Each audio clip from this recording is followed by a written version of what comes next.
Mother of 5 Arshad Ahmed is moving house, taking it apart brick by brick. Her village in Gotki district in Sindh was flooded last year.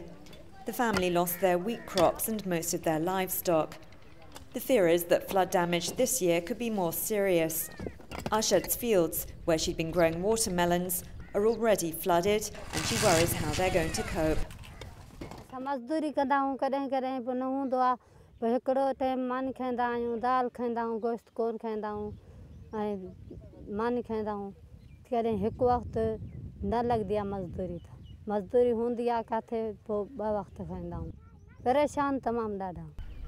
About a third of families in the village have already moved.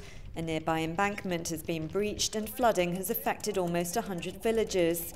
The damage has changed the flow of the Indus River, putting more low-lying villages at potential risk of flooding. Most of Pakistan's rural poor depend on agriculture for their daily needs. But in Sindh, the province hardest hit by last year's floods, land is still largely owned and controlled by wealthy and politically influential elites. While women still do most of the farming work, they own less than 3% of the land and were the most affected by the floods. Land is a key asset for women in their lives. It lifts them out of poverty. In Pakistan, it really means a lot for women to have their own land. But unfortunately, after the floods, about 15% of women have gotten their lands grabbed by them from landlords and different people who claim that the land is theirs and not of the women. And this is actually getting the women back to their poverty and their older states. With support from Oxfam, PDI is helping women like Dadli Keha to win their land back, as well as helping others apply for new state-held land.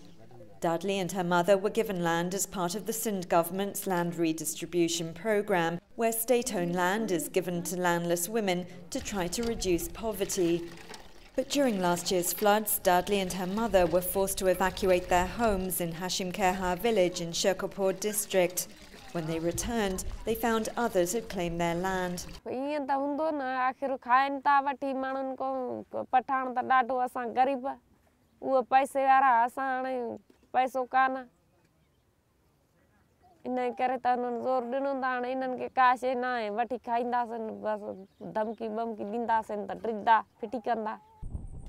Sindh's land redistribution programme, which has helped landless women to become landowners, has often had a dramatic impact on women's lives.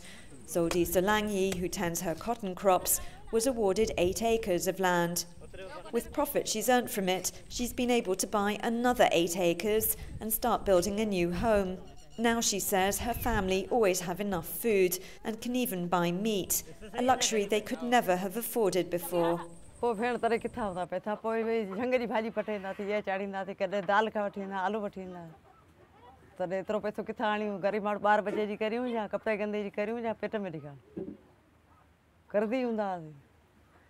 ज़मींदार के थोड़ी गुड्डा रही तो गार था गलें तो hello गुड्डा लेकर दो माई बैठी फुटी चुनी नाली माई वाली घर बैठी जैसी बैठा है तो कर चाहिए कौन ना सके.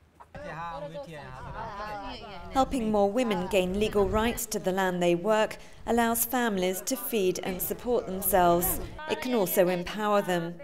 Many women farmers who own land in this village, with the help of PDI and Oxfam, are now forming a producer organisation with other villagers to work out new and innovative ways to market their products. Land ownership is giving them pride and helping to create a new sense of entrepreneurship.